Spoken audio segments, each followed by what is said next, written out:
এঘৰ মানুহৰ এজনী বৰ চেনেহৰ মেকুৰী আছিল। তাই গাভিনী হৈছিল। ঘৰৰ গৃহজনীও সেই সময়ত গাভাৰী আছিল।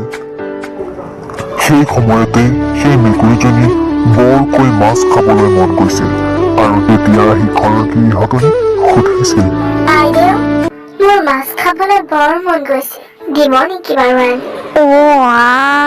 তই চপাই কোচাই আনি দিলেহে মই খাবলৈ দিব পাৰো, হলেনো মই কৰ পৰা দিম? তোৰ লেখীয়া ময়ো একেই গাভিনী হৈছো, বুজিছ? ইয়াকে শুনি মেকুৰীটিয়ে সেইদিনৰ পৰা অইনৰ ঘৰৰ পৰা চুৰ কৰি ডকা হকা কৰি কোনো ৰকমে মাছ আনি দিবলৈ ধৰিলে। ইফালে গৃহজনীও পেটে পেটে বহুত আনন্দ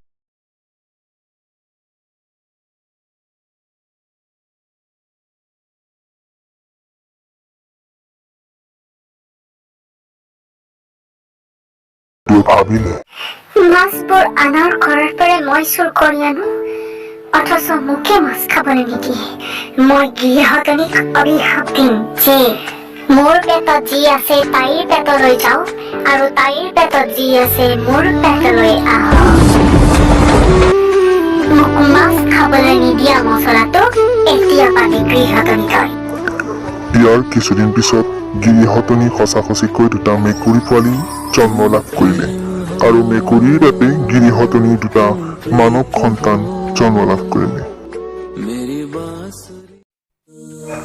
আতৌ পুতৌ কৰি মেকুৰীয়ে ছোৱালী দুজনীক ডাঙৰ দীঘল কৰিলে কোনো ৰকমে।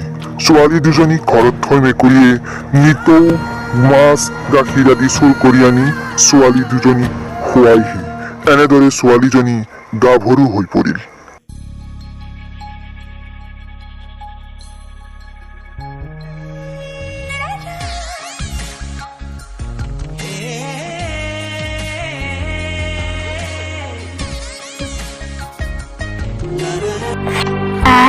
যদি তুমি গাঁৱলৈ যাওঁতে কোনোবাই তোমাক মাৰি পেলাই, তেতিয়া আমি কি কৰিম আই? আৰু আমি কেনেকৈ গম পাম তুমি জীয়াই আছা নে মৰি আছা? কোৱা আই, উত্তৰ দিয়া। আই, মই এগিলাচ গাখীৰ থৈছো আৰু এজোপা তুলসী গছ ৰুইছো, আৰু যদি মোক কোনোবাই মাৰে তেন্তে এই তুলসীজোপা জয় পৰিব আৰু গাখীৰ মলা কলা পৰিব। তেতিয়া তহঁতে মোক বিচাৰি যাবি। আই, তুমি মৰাৰ কথা নকবা, আমি এইবোৰ কথা ভাবিব নোৱাৰো। বা তোমাৰ যে আৰু কথা নহয়, আই নমৰে নহয়। নহয় ভণ্টি, তাৰ কথাটো বুজি পোৱা নাই। আই হৈছে মেকুৰী, আনৰ ঘৰত মাছ বিচাৰি খাই ফুৰে। তেনেস্থলত গৃহস্থই মাৰিবও পাৰে, তাতেনো কি ডাঙৰ কথা? আৰু মই একো বেয়া কথা কোৱা নাই নহয়, ন আই? মোৰ সোণজনী, তহঁত দুয়ো কোনেও বেয়া কথা কোৱা নাই, কিন্তু দুয়োৰে মাজত বুজাবুজিৰ অভাৱ হৈছে। যদিও কেনেবাকৈ মোৰ কিবা অঘটন হৈ যায়, তহঁত দুই কিন্তু মিলা প্ৰীতিৰে থাকিবি, কোনো দিন কাজিয়া নকৰিবি। ঐ, মৰাৰ কথা তুমি আকৌ ওলালা? নকওঁ দে মোৰ ছোৱালীহঁত, নকওঁ। এইজনীহে মোৰ ধুনুমা।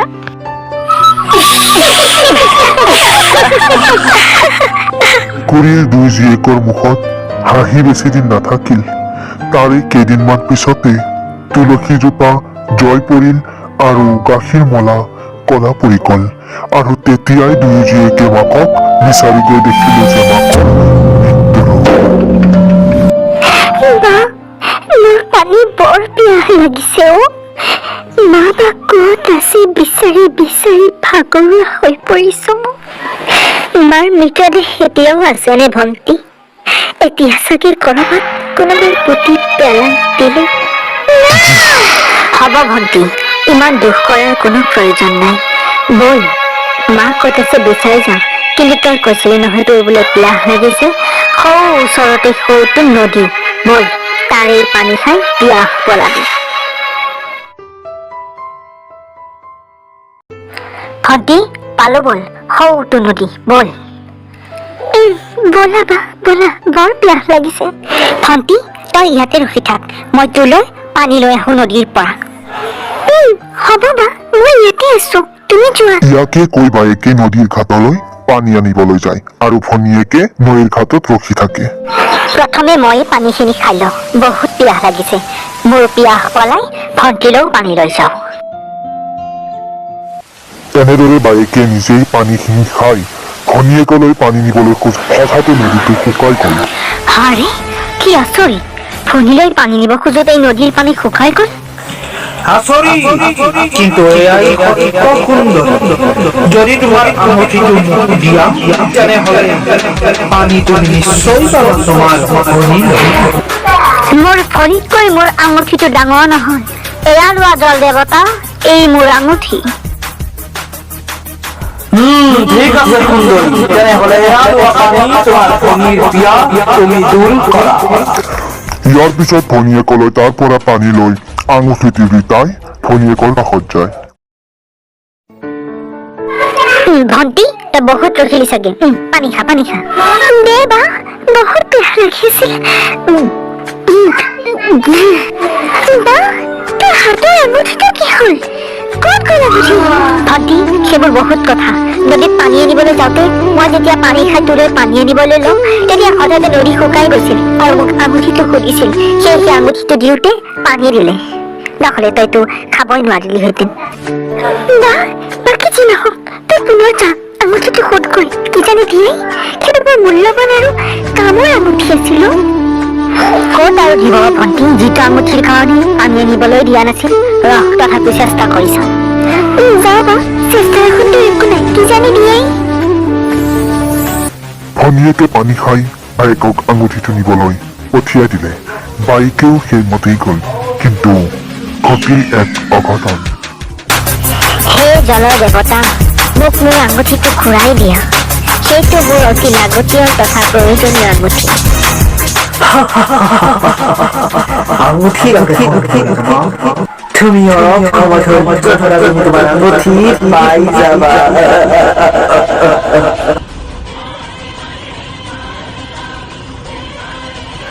তাৰ পিছত পানীৰ পৰাই জল দেৱতাটো আহি সেই মেকুৰীৰ ডাঙৰ জীয়েকক পলাই লৈ যায়।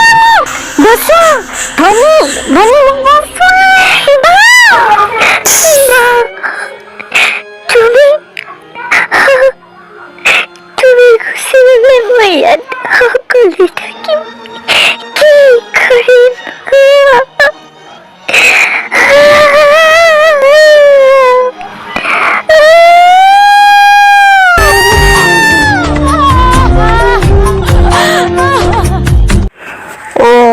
কোন বা সেইজনী সুন্দৰী কান্দি আছে? মোৰচোন ভাৱেই হ'ল তাইকে বিয়া পাতি তিনিজনী পত্নী কৰি লওঁ নেকি। তাইকে কিডনেপ কৰি লৈ যাওঁ।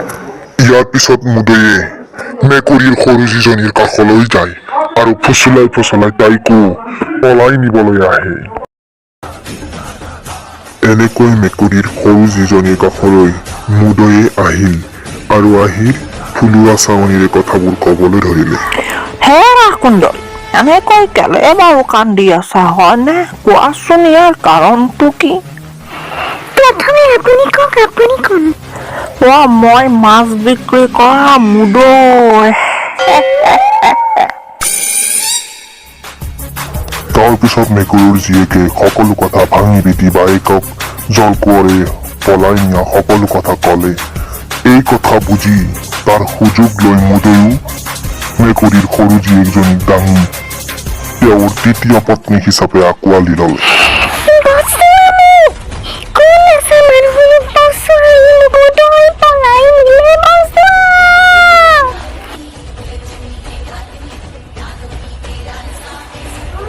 বাইদেউ, মুদৈ আকৌ আন কাৰোবাক জালত ফচালে। আমি দুয়ো থাকোঁতে আন কাৰোবাক কেনেকৈ মৰম কৰে আমিও চাম সৰু ভনী। বুজিছ, তাইক কেনেকৈ শাস্তি দি দুয়োকে তাইক চোৱা পাতনিত ঘৰ সাজি দিবলৈ বাধ্য হ'ব।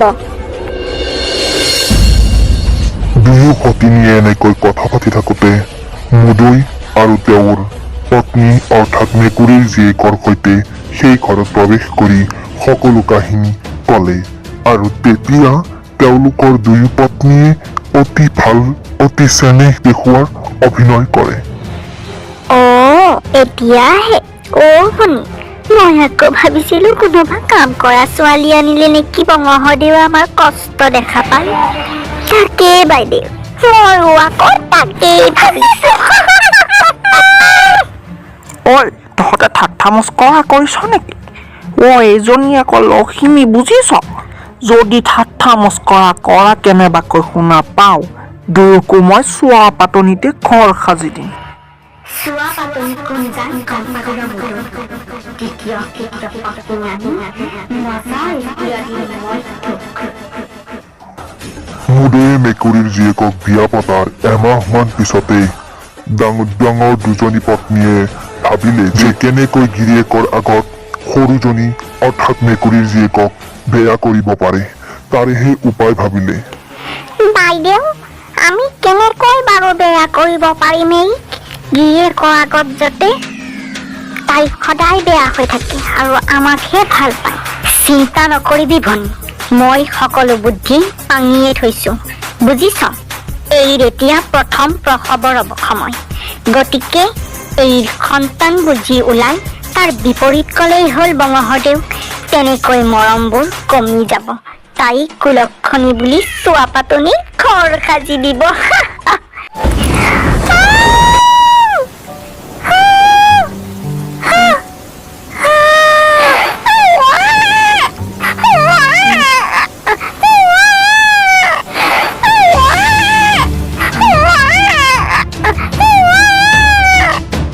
কথামতেই কাম। ইয়াৰ পিছত মেকুৰীৰ জীয়েকৰ এজন ল'ৰা অৰ্থাৎ পুত্ৰ জন্ম লয়। কিন্তু তেওঁৰ সতিনীহঁতে গিৰিয়েকক মিছাকৈ সেই ল'ৰাটো পানীত পেলাই দিয়ে।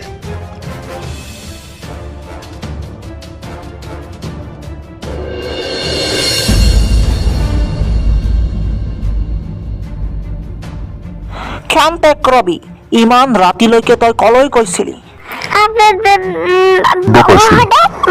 এইফালে গিৰিহঁতনিও মেকুৰী আনি দিয়া মাছ খাই কাঁইটখিনি মেকুৰীক খাবলৈ। এইদৰে মেকুৰীটিয়ে মৃতৰ মাছ আনি কাঁইট খাবলৈ পায়। সেয়েহে এদিন মেকুৰীত ঠেকি থোৱাহে আছিল, কোনো সন্তান নাছিল নহয়। সেয়েহে ঠেকি থোৱাটো পেলাই দি আহিলো। কি? তাইৰ পেটত ঠেকি থোৱাহে আছিল? আচুল, এই কুলক্ষণী নেকি? বাৰু ভিতৰত বল। কিন্তু এই বৰজনী ক'ত? বাইদেউ এতিয়া তাইৰ কাষতে আছে। তাই অচেতন হৈ পৰি আছে নহয়। বলক আমি তাইৰ কাষলৈ যাওঁ। স্বামী, এই দুটা যে সন্তান, এই দুটা সন্তানৰ আচল মাতৃ কোন জানে? এই দুটা সন্তানৰ আচল মাতৃ হ'ল মোৰ ভনী। আচলতে আপোনাক ধন্যবাদ দিয়াৰো এটা কাৰণ আছে। যদিও আপুনি মোক পলাই আনিছিল, তথাপিও আপুনি ধন্যবাদৰ পাত্ৰ। কাৰণ আজি যদি মই এই পানীত জল কৰি নহ'লোহেঁতেন, তেনেহ'লে মোৰ ভনীৰ সন্তান দুটা কোনোদিনে নাপালোহেঁতেন। হয়তো পানীত সিহঁতে মৰি গ'লহেঁতেন আৰু মোৰ ভনীও মাতৃত্বৰ গৌৰৱৰ পৰা বঞ্চিত হ'লহেঁতেন। কিন্তু এতিয়া নহয়। সিহঁত ডাঙৰ হ'লে মই বুজাম যে সিহঁতৰ মাক এতিয়াও জীয়াই আছে। মই সিহঁতৰ জেঠাইকহে। ওলাই আহ, তই এই পবিত্ৰ ঘৰত থাকিব নোৱাৰ। আজিৰ পৰা তোৰ ঠাই চোৱা পাতনি।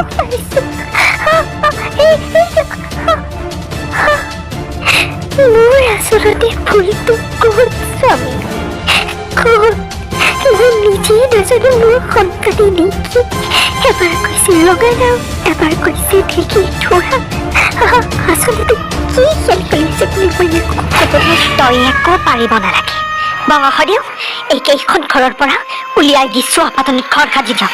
এই ককন চাবৰ মোৰ ইচ্ছা নাই। এবাৰ ৰঙালাও জন্ম পাই, এবাৰ ঢেঁকী থোৰা জন্ম পাই। হেৰ তই মানুহ নে কি কুলক্ষণী? মোৰ বৰজনী, তই ঠিকেই কৈছ। এক চোৱা পাতনিত এটা ঘৰে সাজি দিওঁগৈ। বল বল এতিয়াই।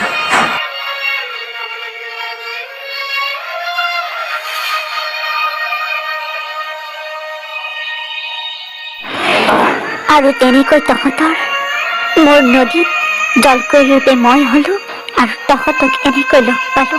বুজিলি কাহিনী? এতিয়া তই তোৰ দেউতাৰ আৰু সেই মাহীমাৰক এটাৰ প্ৰতিশোধ ল'ব লাগিব। বুজিছ? তই সেই মাহীমাৰৰ ঘৰত যাব লাগিব। কিন্তু যাবি কেনেকৈ? আমি দুয়ো এক কাহিনী সজাম।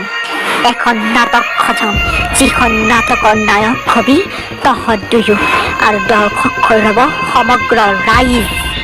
আৰু এনেকৈ জেঠাইকে প্ৰথমৰ পৰা শেষলৈকে সকলো কাহিনী কৈ এতিয়া যাওঁ মাৰ ওপৰত কেঁচা হোৱা প্ৰতিশোধ ল'বলৈ।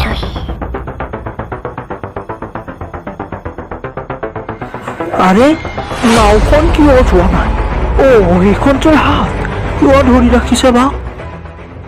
যদি নাওখন এৰি দিব লাগে তেতিয়াহ'লে তুমি তোমাৰ এখন সকাম পাতা।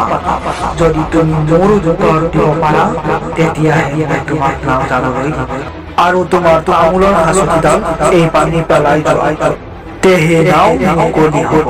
মুদৈয়ে উপায় নাপাই বৰষা বহাৰ বাবে দিন ঠিক কৰি তামোলৰ সাঁচতিডাল পেলাই গুচি গ'ল। আই মাতিবাচোন অকণমান। কোনো মাতিছ মোক? যা গৈ যা বৰ পিতা ৰয়। ভোজ দিছে কিবাহৰ তাতে খাগৈ। এই চোৱা পাতনিত আহিলে তহঁতক এঘৰীয়া কৰিব। প্ৰথমে তুমিতো আমাক দেখা দিয়া আমি কোন তেতিয়াহে গম পাবা আৰু আমাক এঘৰীয়া কৰিলেও কৰক, তাক লৈ আমাৰ একো আপত্তি নাই।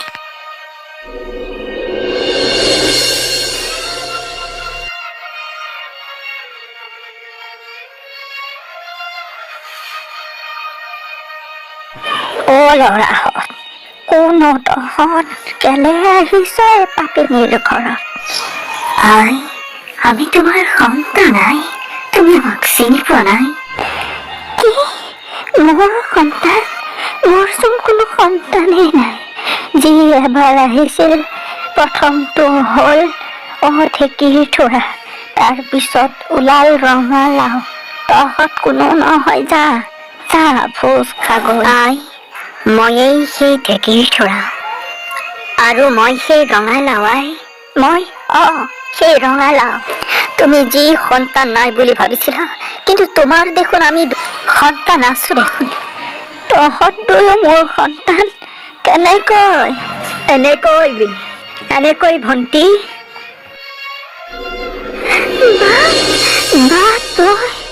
তই আহিলি কিমান দিনৰ মূৰত তোক দেখিছা, কিন্তু তই দেখোন ডেকা হৈ আছ। মই যিহেতু জলকৰৰ লগত বিয়া হৈছিলো, সেয়েহে যাদুৰে মোক ডেকা কৰি ৰাখিছে। মই এই সন্তান দুটা আন কাৰো নহয়। এই সন্তান দুটা তোৰ সতিনে সতে তোক মিছা ৰঙালাও ঢেঁকীৰ থোৰ বুলি কৈ সদায় মই থকা নদীটোত পেলাই দি মোক জল কোঁৱাৰে হৰি নিয়া ভাগ্য ভাল। তোৰ মোৰ মিলন পুনৰ ঘটিল আৰু এই সন্তান দুটাক দেখা পালি তোৰ মাতৃত্ব গৌৰৱ হ'ব পাৰিলি। তোক মই ধন্যবাদ কেনেকৈ দিম ভাবি পোৱা নাই। ভণ্টি, তই মোক ধন্যবাদ দিয়াৰ কোনো প্ৰয়োজন নাই, কিন্তু এতিয়া সময় আহি পৰিল তোৰ সতিনীহঁতৰ মুখা খুলিবলৈ ৰাইজৰ আগত। বল, ভোজ ভাত খাবলৈ সকলো ৰাইজ আহিছে। মোৰ বুদ্ধিমতে কাম কৰিবি, তই সফল হবিয়েই। চোৱা পাতনিত এতিয়া তোৰ স্থান নহয়, তোৰ সতিনীৰ স্থান।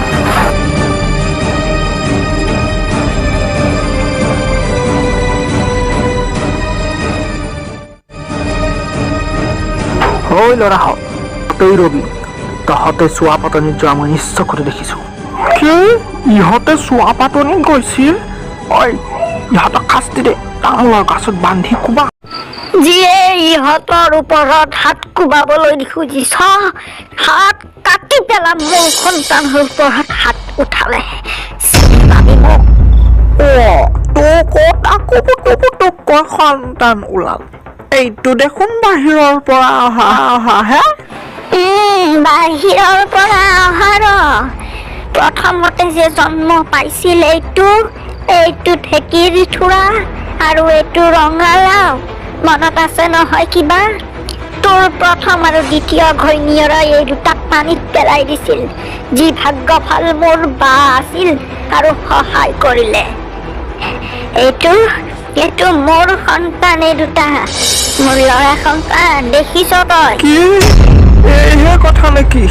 ৰহ তেনেহ'লে, ক'ত আছে ইহঁত দুয়ো? চুলিত ধৰি আজি মাৰি পেলাম বাপেকে। ইয়াৰ পিছত মুদৈয়ে সকলো কথা বুজি দুয়ো ঘৈণীয়েকৰ নাক কাণ কাটি ঘৰৰ পৰা খেদি দিলে আৰু ল'ৰা দুটিও বাপেক মাকৰ বুকু জোৰাই লগতেই থাকিল।